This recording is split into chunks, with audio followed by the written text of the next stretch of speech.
Are you sick of hearing about access points from me? Well, I can't promise that's going to stop, but Ubiquiti has finally taken the wraps off the beginning of the G6 camera lineup. I have all three that were announced this morning. Let's take a look, get them mounted, and do some tests. In case you missed this morning's announcement, here we have the new G6 Bullet, G6 Turret, and my personal favorite, the G6 Instant. All three have a huge 1/1.8-inch 8-megapixel sensor, and it's about time.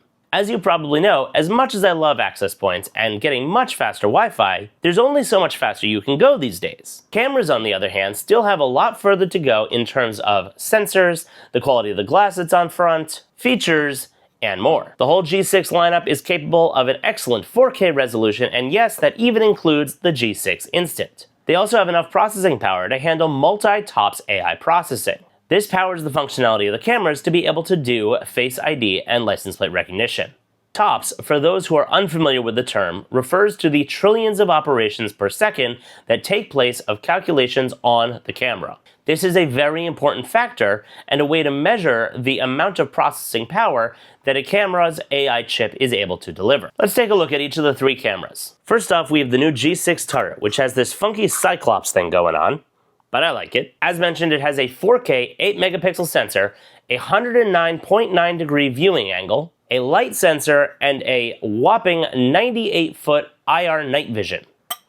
It has a metal enclosure that is IP66 rated and comes in white, as you see here, as well as traditional black. The funky Cyclops thing enables a slightly better range of motion and also looks super cool. Similar to others, it has the pigtail mounting system complete with the super helpful locking mechanism on the back to hold the cord when you are mounting this in place. Compared to the G5 Turret Ultra, it's bigger, obviously, especially since it's not part of the Ultra lineup. It has a better field of view, it uses 3 times as much power, has a quad-core ARM Cortex-A53 versus a dual-core Cortex-A7 in the G5 Ultra, and of course now has an 8-megapixel sensor as compared to a 2-megapixel sensor. In other words, 4K, 2K. The G6 Bullet is designed to be a quick and easy upgrade from the existing G5 Bullet and has the same specifications mentioned above. The G6 Bullet has a major increase in IR night vision. The G5 Bullet was 30 feet. This is matching the turret at 98 feet. It's also IP66 over IP55 of the G5, so it is more rugged. The weatherproofing is also increased all the way up to IP66 from the IP55 rating on the G5. The G6 Bullet matches out at 9.9 watts compared to 4, and rocks a quad-core ARM Cortex-A53 versus the dual-core Cortex-A7 in the G5, similar to the turret. On to my new personal favorite, non-top-of-the-line camera, the G6 Instant. It has been a long time since the G4 Instant debuted, and I've always loved it because it's incredibly versatile and super easy to just pop up on a wall and set up a camera as long as you have Wi-Fi. I get asked quite often for a better prosumer option than the consumer cameras that are out there that won't break the bank but provides a better experience, and I answer G4 Instant every time. Yes, you need a console running Protect, but that's part of the experience, and locally recorded video is going to be better overall. I have several of these up in my house where it was easier to pop up a Wi-Fi camera than to run cable, and they're awesome. My only complaint is that they're not 4K. Until now.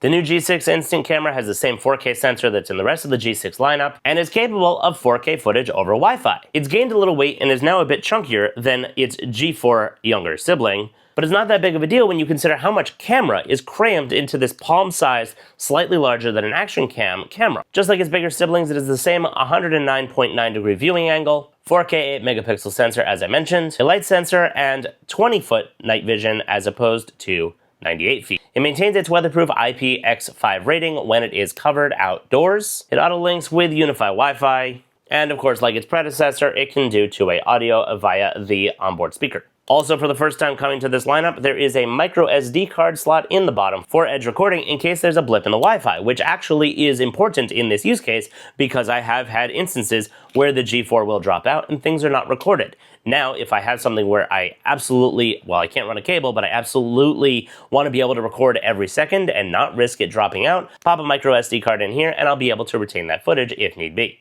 Continuing the comparison to the G4 Instant, obviously you have the 4K sensor as opposed to the 2K sensor on the G4. A slightly increased field of view of 109.9 degrees compared to 102.4 on the G4. They have the same IPX5 rating when covered outdoors. The new one maxes out at 7 watts compared to 6, so not a big upgrade there.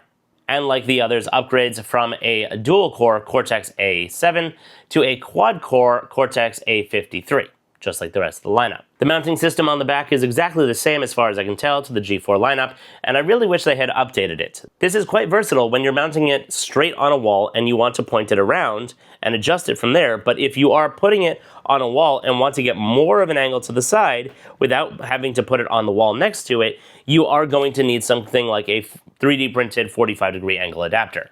As mentioned, all three cameras in this lineup have the new 1/1.8-inch 8-megapixel sensor over the previous generation's 2K sensors. Now, this is very important because oftentimes, especially when you're reviewing footage, you zoom in to be able to find more details or capture something further away. Put simply, a 5-megapixel sensor has 5 million pixels, and an 8-megapixel sensor has 8 million pixels. The larger 1/1.8-inch sensor also means that more light can enter into the sensor, which equals more data to work with. And when you start zooming in on an image, generally it starts losing quality pretty quickly. With more sensor and more pixels, you will have a lot more workable image or video from the camera. This is also important for features like AI facial recognition and license plate recognition because the camera is able to more easily recognize the information that it's looking for since it has more information to work with. Now before we get these mounted, let's fit these into the lineup. The G6 turret is above the G5 turret Ultra and below the AI turret with its color night vision, edge recording, and two-way audio. The G6 Bullet takes over for the G5 Bullet and sits below the G5 Pro and AI Bullet, which both have 3x optical zoom and additional features. I'm curious to see if and how those will be updated for the G6 lineup. The G6 Instant almost becomes the Pro model of Ubiquiti's Wi-Fi cameras, whereas the previous version will likely still be available as a budget option. I wonder if we'll see a full AI Wi-Fi camera with Wi-Fi 6 and powerful onboard processing, given that with better Wi-Fi speed, you are capable of sending a lot more data. That would be interesting for the prosumer market. Wi-Fi is certainly fast enough. All right, enough about that. Let's get these mounted on the test rig and have some fun. All right, welcome to my outdoor test rig. I'm going to be setting up a couple of cameras along here in this panel. It's going to be a thin panel, so it's pretty easy to drill through. I've got my hole puncher right here. And as you can see, I've got the bigger AI bullets over here, the AI Pros. This one with the enhancer on it. This one is my standard test one without. And let's make some noise. Let's get these other cameras mounted up and see how they compare. Now for the ones with the pigtail, we're going to need to thread it through to the other side. This hole that I made in the past is not big enough. I'm going to make new ones down here because this is going to be much easier to do, and it'll just go right through. That being said, I believe that I can use that for the little guy. Uh-oh, they are about to start drilling on my street, aren't they? That's no bueno. So this is pretty nifty just to thread that through in like so. And then I can easily punch a cable. Now this works well for the cameras, for example, that don't have to worry about the pigtails. If you have a normal sized Ethernet cable on here, and I don't think you can see what I'm doing, or see my head in any way, in any event. Now the one downside that I have seen with the pigtail ends is that they are fatter than a normal Ethernet cable. An Ethernet cable that you would plug into the back of the G6 Bullet, for example, you can thread through a smaller hole and put a tip on the end, and then you don't have to make the hole as wide. With this one, this has to go in and be as wide unless you're using something like a junction box.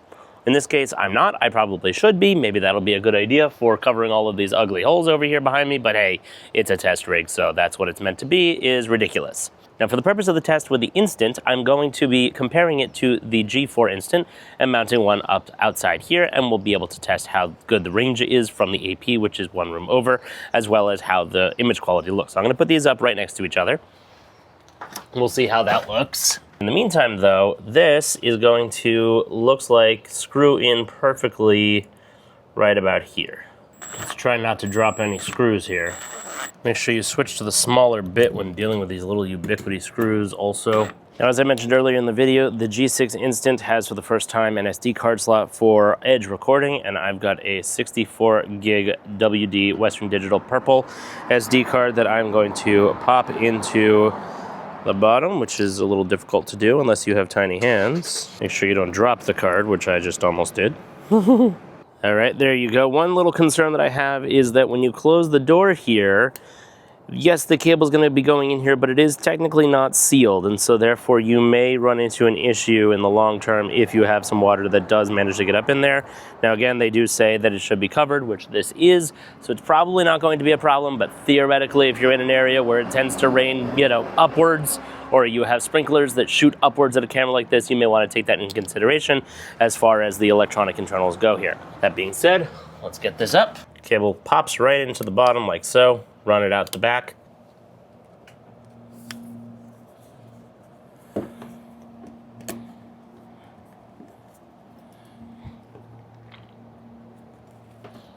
Okay, there we go. That's our first one.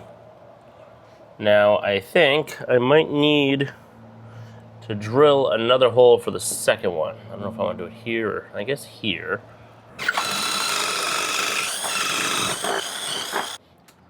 I think that did it. Voila. Super easy. If you're curious how I did that, I'm using a Milwaukee step-up tool drill bit. This one is actually quite good for Ethernet cables. This maxes out at 1/2 inch, and I've got the extender on here so that if you're going through something that's a little bit thicker like this is, then you're able to get all the way inside. Okay, let's get the other one up. Let's funnel this inward. Now there is about 5 inches between these, so take that with a grain of salt. The other cameras I'm going to put down below because it's easier to punch through them. Now, comparatively speaking, no SD card in the bottom. This is the G4 Instant, and you'll notice even when the door is closed, you have the same issue of the cable going through the back there.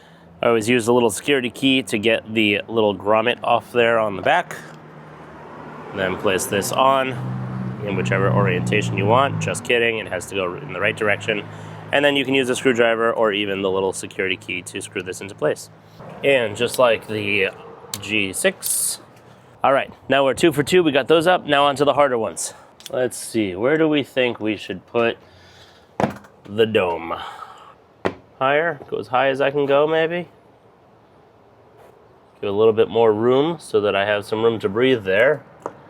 Get my pen, mark it off. Yes, I could use the template, but I've got this instead, so I don't have to. Now I'm switching to my Milwaukee hole puncher, also known as a hole saw. This is a 7/8, and it's going to be, I think, just perfect to go through the wall to be able to fit the little pigtail end through in order for our canvas to get set up. So now, because I've marked that out over here, I'm going to go right directly in the center of it, and we're going to try and go right through and see what happens. Look at that.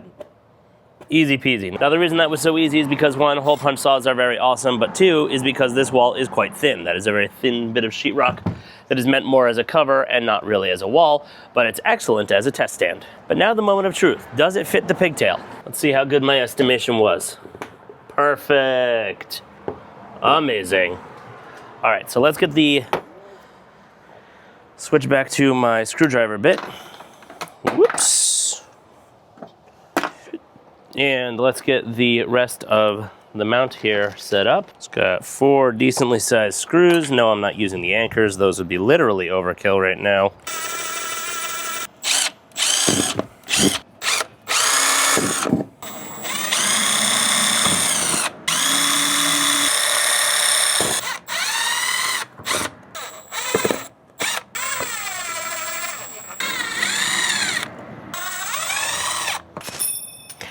You know, I hate dropping things. Ugh. I need magnetic hands. All right, I lost my handy dandy mounting template for this one, so I'm just going to whip out the old space pen, which writes on anything, and we'll figure out how this is gonna work. I'm gonna space it a little bit further apart.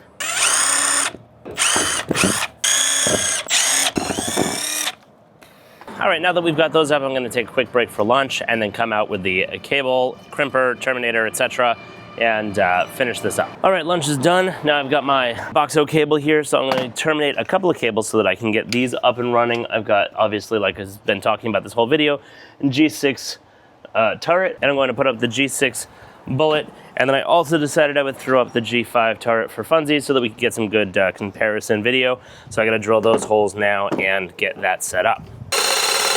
Anybody walking by is going to take a look at this and be like, what the hell is up with all of those cameras? It'd be pretty funny, actually.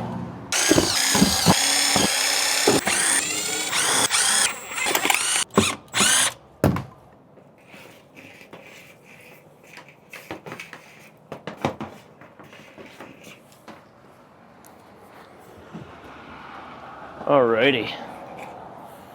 Now we've got our handy cable. Let's do some quick stripping and tipping. Is that a term? I just made it up. Never heard of it. This is some super rugged, armored, direct burial, outdoor, etc. cable. And then what I like to do is pull down both this and the plastic sheath on the inside. Take out my handy Leatherman arc, pull out the scissors, give that string a little snip since I don't need it, and then the same for the plastic base here in the middle. Put that away, that over there, and then we're left with our standard usual twisted pairs. Now, in case you're wondering, it is the T56B standard here that I like to follow. As long as you put it on both ends and they match, it'll work. So we're looking at some orange, white, orange, green, white, blue, blue, white, green, and then brown, white, brown. Now you gotta move them closer together. I'll use my blade cutter position for that. Straighten them out a little bit before I cut them. I really should do a video on how I do this, and then everybody can make fun of my technique being terrible. Because that's what the YouTube comment section is for, isn't it? So I've been told anyway. You want something else to make fun of? Pass-throughs, here we go. I know a lot of people have problems with them. They claim they're not as good. They claim they cause problems, but you know what? I find them way easier, and I haven't had a problem with them. Do I get them on the first time every time? No. Sometimes it's harder. You gotta find cables that work well with them, but for the most part, it's not too bad. And quite frankly, if I had to work with more traditional cables, I'd probably want to shoot somebody. Being double checking that you've got the right colors coming out: orange, white, orange, green, white, blue, blue, white, green, brown, white, orange. See? First time.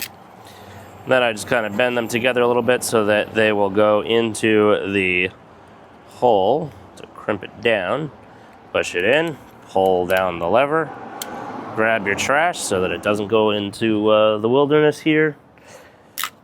And there's your cable. Camera mount. Now be sure to pay attention to ensure the rubber grommet is securely fastened to prevent water damage. So we're going to grab our grommet out of here. Oops, it's not even in there. We're going to grab our grommet out of the box and then just click it in the end. Slide it down, protects the sheath there. That's a nice new addition. I haven't seen that before. Of course, it's helpful to remember to put the cable in, before you put all this stuff on. Whoops. Mount, tip, make sure it lines up on the inside. Pop that in, slide that into there, slide that in through there. Camera, clip, connected, slid into place, and slide this into place. And Bob's your uncle, we've got a camera. It's upside down. Bring this guy around here like so. Find the approximate positioning that you want to have for your camera, which I think probably is going to be around here-ish. Probably going to angle it more that way, especially when I'm done with all this. But now let's go on the other side, terminate the other cable, and plug it all in. Okay, now it looks like we've got a couple blinky lights. These guys are all ready to adopt. This is quite an interesting array, if I do say so myself.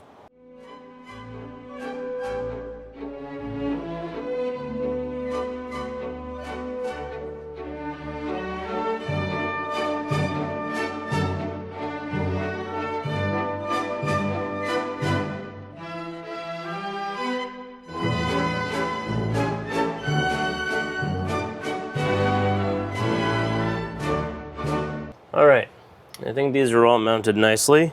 Couple thoughts now that I have all of these installed together. The new mount on the G6 turret is quite interesting. As far as I can tell, the only way to lock it onto its base is this little security screw down here on the bottom. And in order to tighten that, I was using the included security, hex, key, etc. And it's on there, it's rugged. It just doesn't feel like it is because I'm used to literally screwing it into the base with these cameras. These ones are obviously easy. This is the exact same mounting system, so nothing new there.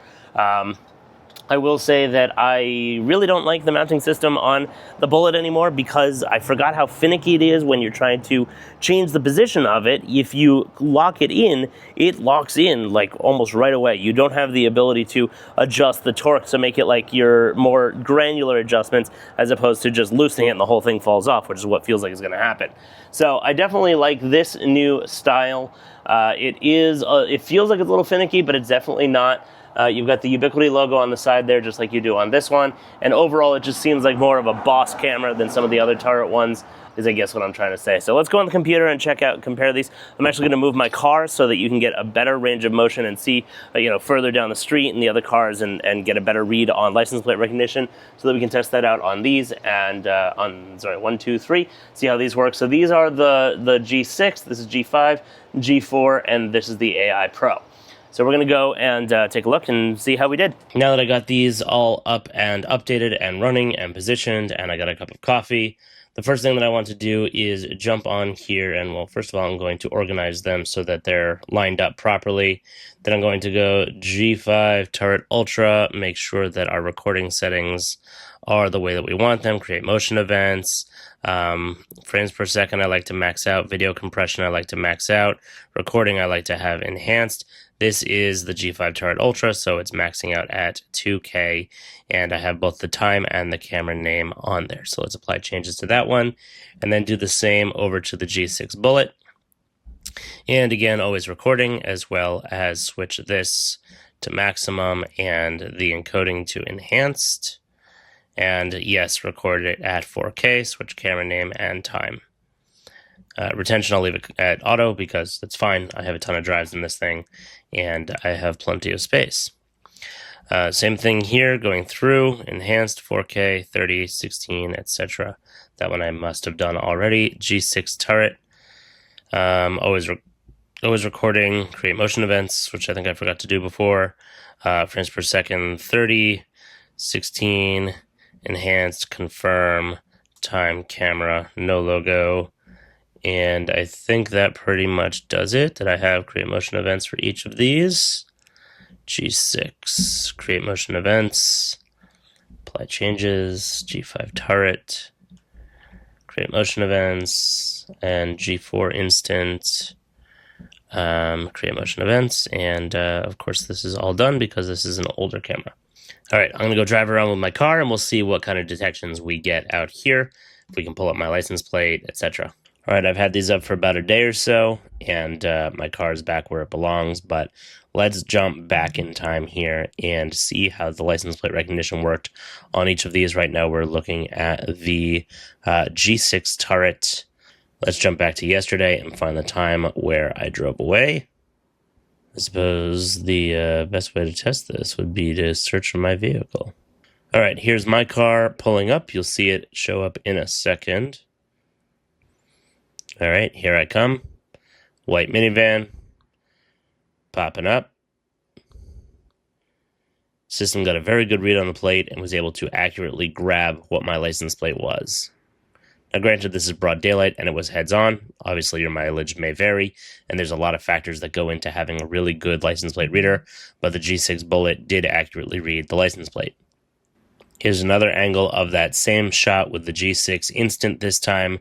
You can see right here the van is pulling up. And just like before, obviously, because it's the exact same footage, it didn't have a whole lot of time to grab it, but it did grab it accurately. And, that's incredibly impressive for a teeny tiny wireless G6 Instant camera here. Well done. So from the looks of things here, the G6 Bullet, turret, and Instant all got when I pulled in this way. As usual, Protect is a little over-aggressive at trying to pick out anything that looks like a license plate here, but you know what? I'd rather have more than less in this case because I have other systems that really just don't pick up anything at all. Obviously, this Caruso, which could look like a license plate, but when you zoom in on the car, is clearly just the name of the car, or of the company rather, and not the license plate. Nice try, Ubiquiti, but not quite.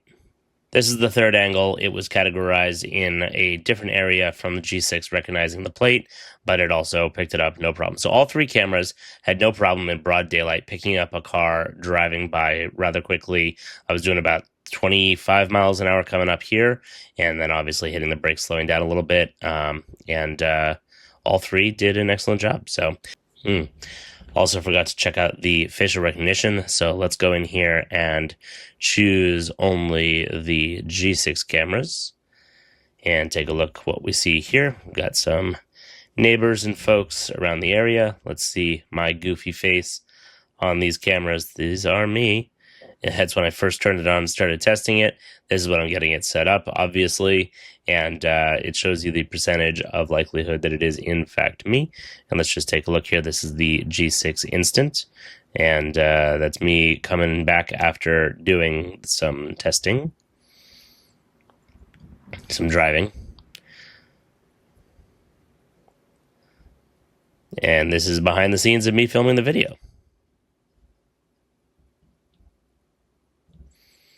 So very impressive little camera. All three of these doing their jobs.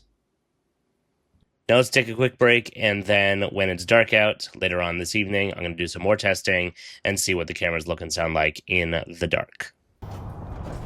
All right, this is about the 15th test of doing this because I keep forgetting different elements of the test. Yes, this is what it takes in order to review a whole messload of different cameras and test them against each other. But hey, we get free gear and we get to do this for all of you. So thank you to Ubiquiti for including me in the program, and thank you to all of you for watching, and hopefully you're enjoying this. Okay, this is what it looks like with no IR emitters or vision, light, night vision mode, any of that turned on. It's all just the IR filter across all of the cameras, which you should be seeing on the screen here from my screen recording. Now I'm going to go through one by one, and I'm going to turn on first the AI Pro with the vision enhancer, and I'll trigger the light so you'll see how bright it is. I'm standing approximately 20 feet away from these cameras here, and you can see the surrounding area around me is relatively decently lit. It's nothing extremely bright. There's a street lamp over there, there's a street lamp over there, and they are, you know, modern LED street lamps. We're not in the middle of the countryside here, so it is decently bright. But I'll show you what this looks like when I turn on the proper night mode here of the AI Pro with the vision enhancer.